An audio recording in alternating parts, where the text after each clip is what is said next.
Hi guys, என் பேர் லோகேஷ். நான் CMA inter படிச்சுட்டு இருக்கேன். ஸோ குரூப் 2 நான் லாஸ்ட் டிசம்பர் 2024 கிளியர் பண்ணிட்டேன்.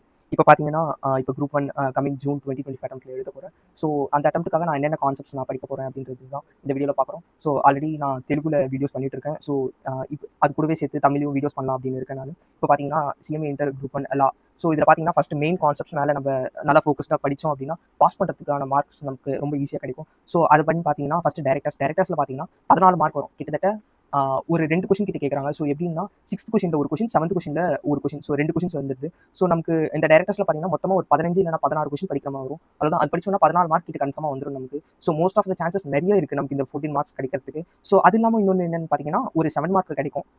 கேஸ்லால வருது. ஸோ 8th கொஷினில். அடுத்த கான்செப்ட் பார்த்தீங்கன்னா எத்திக்ஸில் 14 மார்க் வருது. சம்டைம்ஸ் வந்து எமோஷனல் இன்டெலிஜென்ஸ்லேருந்து ஒரு கொஷின் கேட்குறாங்க. ஸோ அதுவும் எமோஷனல் இன்டெலிஜென்ஸ் அப்படின்றதும் எத்திக்ஸ்லேயே தான் ஒரு பார்ட்டு. ஸோ எத்திக்ஸ்லேருந்து 14 மார்க்ஸ் வருது. எத்திக்ஸில் லாஸ்ட் டைம் பார்த்தீங்கன்னா ரெண்டுமே எத்திக்ஸில் தான் கேட்டிருந்தாங்க கொஷின். 2 கொஷின் எத்திக்ஸ்லேயே கேட்டாங்க. அடுத்து பார்த்தீங்கன்னா இந்தியன் கான்ட்ராக்ட் ஆக்ட். நம்ம கொஷின் பேப்பரில் வர அந்த 14 மார்க்ஸில் ஃபஸ்ட்டு 2 கொஷின் இந்தியன் கான்ட்ராக்ட் ஆக்ட்லேருந்து தான் எல்லா டைமும் வந்திருக்கு. ஆல்மோஸ்ட் ஒரு 3-4 அட்டம்ஸாக இந்தியன் கான்ட்ராக்ட் ஆக்ட் இல்லாமல் கொஷின் பேப்பரே இல்லை. ஸோ அடுத்து பார்த்தீங்கன்னா எம்சிக்யூஸ் 30 மார்க்ஸ். ஸோ இதெல்லாம் டோட்டல் பண்ணோன்னா ஒரு 72 மார்க்ஸ் வருது. அதாவது இந்த 7 மார்க்ஸ் சேர்க்காம 72 வருது. ஸோ அது சேர்த்தோம் அப்படின்னா 79.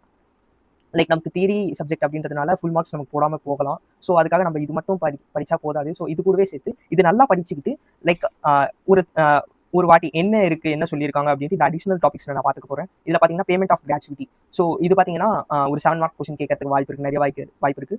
ஸோ அதுக்கப்புறம் பார்த்தீங்கன்னா code of wages, factors act, employee state insurance. So இது ஒரு 7 மார்க்ஸ். ஸோ இதில் ஒரு 14 மார்க்ஸ் வரதுக்கு வாய்ப்பு இருக்குது. அப்புறம் பார்த்தீங்கன்னா கம்பெனிஸ் ஆக்ட். நம்ம இதுக்கு முன்னாடி சொல்லியிருந்தோம் கம்பெனிஸ் ஆக்ட்லேயே தான் டைரக்டர்ஸும் நமக்கு கொடுத்துருக்காங்க. ஸோ அது இல்லாமல் இன்னொரு 2 கொஷின் வரதுக்கு வாய்ப்பு இருக்குது. சில டைம் பார்த்தீங்கன்னா கம்பெனிஸ் ஆக்ட்ல இருந்தே கேஸ்லாம் இன்னொரு கொஷினும் கேட்கறதுக்கு வாய்ப்பு இருக்குது. அதாவது ஒரு கேஸ்லாம் வந்து டைரக்டர்ஸ்லேருந்து கேட்டு இன்னொரு கேஸ்லாம் வந்து கம்பெனிஸ் ஆக்ட்லேருந்து கேட்கறதுக்கு வாய்ப்பு இருக்குது. இல்லை அப்படின்னா சில time sale of goods act. So சில டைம் மட்டும் மாறி இருக்கு. பட் வந்து கொஷின்ஸாக வரும்போது கேஸ்லாவா இல்லாமல் கொஷின்ஸாக வரும்போது 2 கொஷின்ஸ் வரும் கம்பெனிஸ் ஆக்ட்ல இருந்து. ஸோ நமக்கு வெயிட்டேஜும் பார்த்தீங்கன்னா இதில் இந்த கம்பெனிஸ் ஆக்ட்ல தான் அதிகம். ஸோ இப்போ பார்த்தீங்கன்னா இந்த வீடியோவில் டைரக்டர்ஸ் அப்புறம் அதில் என்னென்ன கான்செப்ட் படிக்க போகிறோம் அப்படின்றது போட்டிருக்கேன். ஸோ இது வந்து கொஞ்சம் ஹேண்ட் ரைட்டிங் அந்த அளவுக்கு நீட்டாக இருக்காது. ஸோ அதுக்காக நான் ஒரு பிடிஎஃப் மாதிரி ரெடி பண்ணியிருக்கேன். ஸோ அந்த பிடிஎஃப் பார்த்தீங்கன்னா அது இந்த மாதிரி வரும். ஸோ இந்த பிடிஎஃப்கான லிங்க்கும் நான் உங்களுக்கு கொடுக்குறேன். ஸோ ஜஸ்ட் இப்போ என்னென்ன இது படிக்க போகிறோம் டைரக்டர்ஸ் மெயின் கான்செப்ட் அப்படின்ட்டு பார்க்க போகிறோம். ஸோ இந்த 9 கொஷின்ஸ் பார்த்தீங்க அப்படின்னா கண்டிப்பாக ஒரு 7 மார்க் வந்துருது இதுலேருந்து. இது இல்லாமல் சில கொஷின்ஸ் இருக்குது. ஸோ அந்த கொஷின்ஸ் நம்ம படித்தோம் அப்படின்னா இது ப்ளஸ் இன்னும் சிலது இருக்குது. ஸோ அந்த கொஷின் நம்ம எல்லாமே பார்த்தோம் அப்படின்னா 14 மார்க்ஸ்க்கு ஆன்சர் பண்ண முடியும். ஸோ அந்த கேஸ்லாவும் நம்மளால ஆன்சர் பண்ண முடியும். So 21 marks.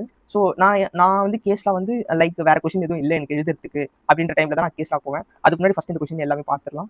ஸோ டைரக்டர்ஸில் பார்த்தீங்கன்னா இந்த 9 வீடியோஸ் நான் ஃபஸ்ட் போஸ்ட் பண்ணிடுவேன். So responsibilities and duties of directors, director identification. இந்த டைரக்டர் ஐடென்டிஃபிகேஷன் நம்ம பார்த்தீங்கன்னா எப்பெல்லாம் நமக்கு கொஷினில் கொடுக்குறாங்களோ அப்பெல்லாம் எதனா ஒரு ட்விஸ்ட் இல்லைனா கொஞ்சம் டிஃபிகல்ட்டிஸ் ரேஸ் பண்ணுற மாதிரி இருக்குது இந்த கொஷின் வரும்போது மட்டும். என்னன்னா நமக்கு புக்கில் பார்த்தீங்கன்னா பேரண்ட் இன்ஸ்டியூட் மெட்டீரியல் ஒரு 6 to 7 லைன்ஸ் தான் கொடுத்துருக்காங்க. பட் வந்து அவங்க கேட்கறது வந்து கொஷின் நிறைய டிஃப்ரெண்டாக கேட்டிருக்காங்க. ஸோ அதுக்கேற்ற மாதிரி நம்ம படிக்க போகிறோம். ஸோ இந்த கொஷின் வந்து லாஸ்ட்டாக அப்லோட் பண்ணுறேன் நான் வீடியோ. ஸோ அதுக்கப்புறம் பார்த்தீங்கன்னா disqualification, appointment, retirement and rotation of directors, resignation, removal, remuneration, power of board of directors. So இது இந்த 9 கொஷின்ஸ். ஸோ ஃபஸ்ட் வந்து இந்த கொஷின் டிஸ்குவாலிஃபிகேஷன் பார்க்க போகிறோம். ஸோ இது ஏன் நான் ஃபஸ்ட்டாக செலக்ட் பண்ணேன் அப்படின்னா நிறைய டைம் கேட்டிருக்காங்க எக்ஸாமில். ஸோ அதுக்காக இந்த இது செலக்ட் பண்ணியிருக்கோம். ஸோ இப்போ பார்த்தீங்கன்னா டிஸ்குவாலிஃபிகேஷன் ஆஃப் டைரக்டர்ஸ் இதில் என்னென்ன பாயிண்ட்ஸ் இருக்குது அப்படின்றதுக்காக பார்க்குறோம். இதில் பார்த்தீங்கன்னா நான் ஒரு 7 பாயிண்ட்ஸ் கொடுத்துருக்கேன். ஸோ இந்த 7 பாயிண்ட்ஸ் தான் நான் எழுத போகிறேன். மேபி நீங்கள் எக்ஸ்ட்ராவாக படிச்சுட்டு போயிட்டு ஞாபகம் வச்சுக்கிட்டு எழுதலாம் அப்படின்ற மாதிரி இருக்கலாம். பட் வந்து என்ன கேட்டால் ஒரு 7 பாயிண்ட்ஸ் நல்லா படிச்சுட்டு அந்த 7 பாயிண்ட்ஸ் எதுவுமே மிஸ் பண்ணாமல் நம்ம எக்ஸாமில் எழுதிட்டு வந்தாலே 7 out of 7 ஸ்கோர் பண்ணுறதுக்கு நிறைய சான்சஸ் இருக்குது. அப்படி இல்லை அப்படின்னாலும் 5 to 6 மார்க்ஸ் கண்டிப்பாக கிடச்சிரும் நமக்கு. ஸோ இந்த 7 பாயிண்ட்ஸ் படிக்க போகிறோம். அது இல்லாமல் இந்த 7 பாயிண்ட்ஸ் எப்படி ஈஸியாக ஞாபகம் வச்சுக்கலாம் அப்படின்ற மாதிரி சில கீவேர்ட்ஸ் மாதிரி கொடுத்துருக்கேன். ஸோ இது படிச்சிட்டோம் அப்படின்னா நல்ல மார்க்ஸும் நம்ம ஸ்கோர் பண்ணிடலாம். ஸோ இதில் பார்த்தீங்கன்னா first disqualification of directors. Disqualification of டைரக்டர்ஸ்னால் யாரெல்லாம் டைரக்டர்ஸாக இருக்கிறதுக்கு தகுதியானவங்க இல்லை. ஸோ தகுதி இல்லாத டைரக்டர்ஸ் யார் அப்படின்றது. அப்படி இல்லைன்னா டைரக்டர்ஸ் ஆகிறதுக்கு தகுதி இல்லாதவங்க. ஓகே, இதில் பார்த்தீங்கன்னா ஃபர்ஸ்ட் பாயிண்ட் பார்த்தீங்கன்னா person of unsound mind declared by competent court.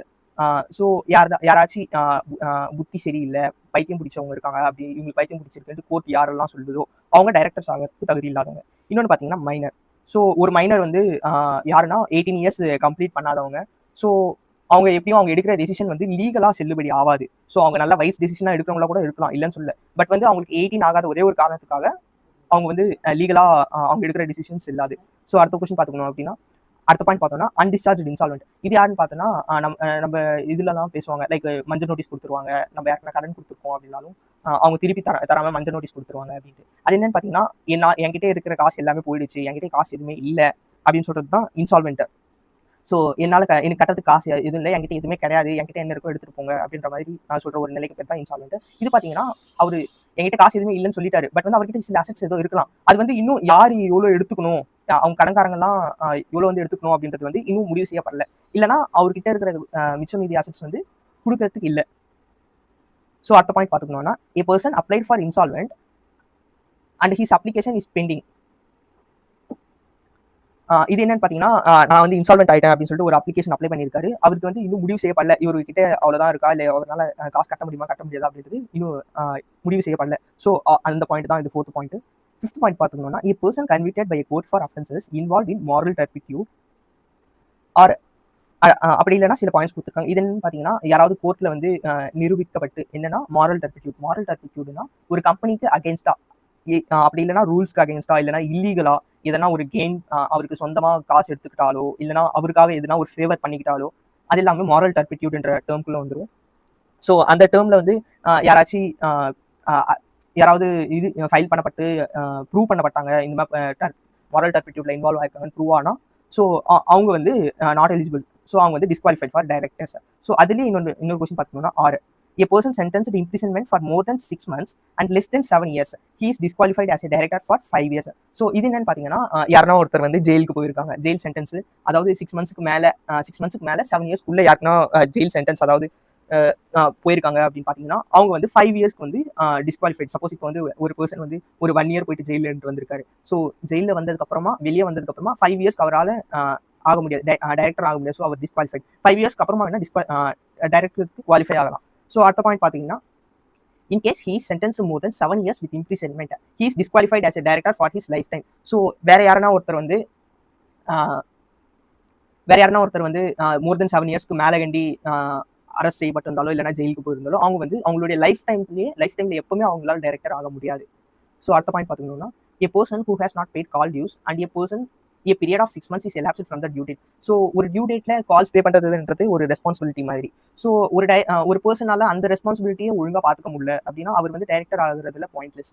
So இது என்னன்னு பார்த்தீங்கன்னா, அந்த டியூ டேட் வந்து 6 மந்த்ஸும் கடந்துருச்சு அந்த டியூ டேட்லேருந்து, அப்போ அவர் பே பண்ணல அப்படின்னா அவர் டிஸ்குவாலிஃபைட் ஆஸ் டைரக்டர். அடுத்த பாயிண்ட் பார்த்தீங்கன்னா, any person who has not complied with the provisions of section 152 subsection 3 and section 165 subsection 1.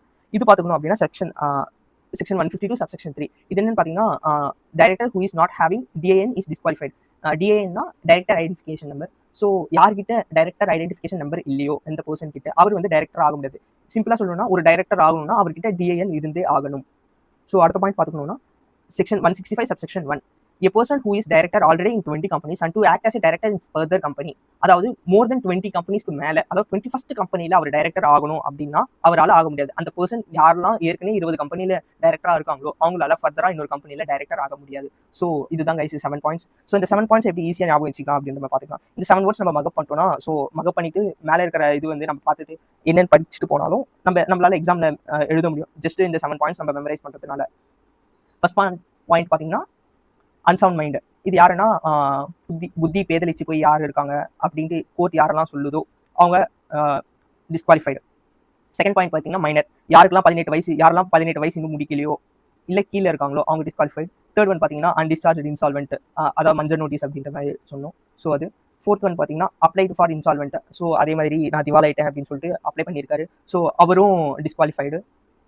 Fifth one பார்த்தீங்கன்னா, அஃபென்சஸில் பார்த்தீங்கன்னா இதில் மெயின் வேர்ட் வந்து மாரல் டர்பிட்யூட். யாரெல்லாம் மாரல் டர்பிட்யூட்ல இன்வால்வ் ஆயிருக்காங்க இல்லை ஜெயிலுக்கு யாரெல்லாம் போயிட்டு வந்திருக்காங்களோ அந்த இதெல்லாம் பார்த்தோம். நம்ம டைரக்டராக சில பாயிண்ட்ல வந்து 6 மந்த்ஸ் மேலே 7 இயர்ஸ்க்குள்ள ஜெயிலுக்கு இருந்தால் 5 இயர்ஸ்க்கு அப்புறமா கழிச்சு அவர் குவாலிஃபை ஆவார். சப்போஸ் 7 இயர்ஸ்க்கு மேலே கண்டி ஆயிருந்துச்சுன்னா அவர் லைஃப் டைமில் டைரக்டர் ஆக முடியாது. அந்த பாயிண்ட் பார்த்துருந்தோம். 6th ஒன் பார்த்தீங்கன்னா, நாட் பெய்ட் கால் டியூஸ். அவருக்கு இருக்கிற கால் டியூஸை பே பண்ணாத அவர் வந்து டிஸ்குவாலிஃபைடு. அதுவும் 6 மந்த்ஸ் முடிஞ்சிடுச்சு கால் டியூ டேட் வந்து, அதுக்கப்புறமா ஒரு 6 மந்த்ஸ்க்குள்ள பே பண்ணலன்னா அவர் டிஸ்குவாலிஃபைடு. 7th ஒன் பார்த்தீங்கன்னா, provisions. Section 152 subsection 3 and section 165 subsection 1 இந்த ரெண்டு பார்த்தோம். செக்ஷன் 152 subsection 3 பார்த்தீங்கன்னா DIN, யாரெல்லாம் DIN இல்லையோ அவங்க டிஸ்குவாலிஃபைடு. செக்ஷன் 165 subsection 1 பார்த்தீங்கன்னா, ஏற்கனவே யார் 20 கம்பெனியில் டைரக்டராக இருக்காங்களோ அவங்க 21வது கம்பெனியில் டைரக்டர் ஆகிறதுக்கு டிஸ்குவாலிஃபைடு. ஓகே கைஸ், இதுதான். தேங்க்யூ ஃபார் வாட்சிங் video. Please subscribe my channel CMA Decoded. Thank you guys.